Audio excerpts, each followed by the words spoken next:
Totoo nga ba na itong si Ricardo Ratcliffe ay papalitan ng Magnolia at ang kanilang kukunin ay ang dati nilang import, ang 6'10" na si Nicolas o Nick Rakocevic.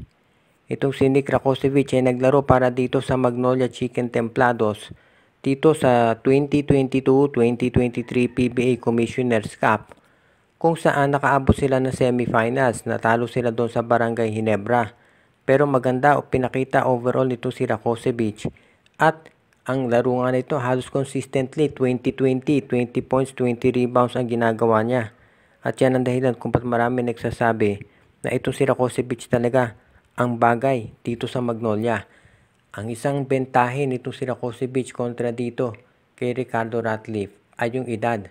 35 years old na si Ratcliffe pero 26 pa lamang itong si Rakocevic. 6'10" itong si Rakocevic. Kaya ibig sabihin magkakaproblema yung mga ibang team sa pag-match up dito. Ang laro ni Rakocevic at ni Ratcliffe, kung napanood niyo yung mga panahon na itong si Ratcliffe naglalaro dito sa Star Hotshots, ay halos pareho lang. Pero syempre, iba yung edad na 26 years old sa 35. Lalo na kung pangmatagalan yung laro, kung 48 minutes per game. Kaya sa tingin ko dito babagay ito si Rakocevic. Ang medyo issue dito kasi may naglalaro na raw ito si Rakocevic sa isang team ngayon abroad, pero pwede namang i-buyout ng Magnolia yung kontrata niyan kung talagang determinado sila na makuha ito. Mahusay na player si Ricardo Ratcliffe. Alam nga natin na naging national player siya nitong Korean Basketball League.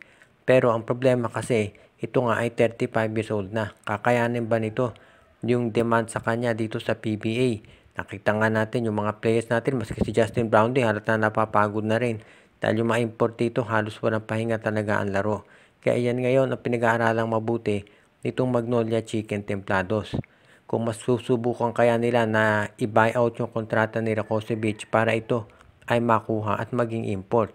Kung sakasakali na magawa yan itong Magnolia Chicken Templados, sa tingin ko malaking bagay para sila ay makakuha ng mas magandang lineup at mas maging, sabihin na natin, mahirap na talunin.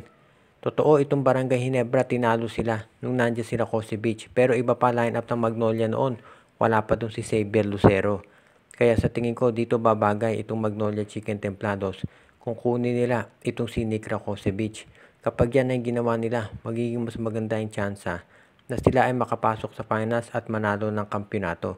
Dahil yan ngayon ang inaabangan talaga nitong mga fans ng Magnolia dahil sobrang tagal na nila na hindi nagcha-champion.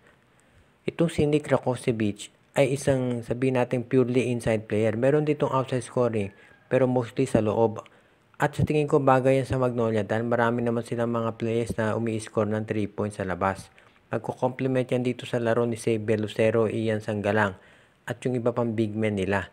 Kaya sa tingin ko ito ang kinakailangan gawin ng Magnolia. Kung magbabuyout sila ng contract, medyo mas mahal yan kumpara dito kay Ricardo Ratcliffe. Pero sa tingin ko okay lang yan dahil kung talagang seryoso Magnolia na sila ay mag-champion dito sa conference na to, kinakailangan na gawawa sila ng paraan para makakuha ng mga kinakailangan nilang players. At yan ngayon ang aabangan nating mabuti dito sa Magnolia Chicken Templados. Kung sakasakali na makuha nila ito si Nick Rakocevic, ang laking bagay niyan para dito sa Magnolia, lalo na at sila ay naghahanap talaga ng mga players na magbibigay sa kanila ng kampyonato. Total revamp na talaga ang kinakailangan dito sa Magnolia at yung pagkuha sa isang dekalidad na import katulad ni Rakocevic ang masasabi nating unang step dyan.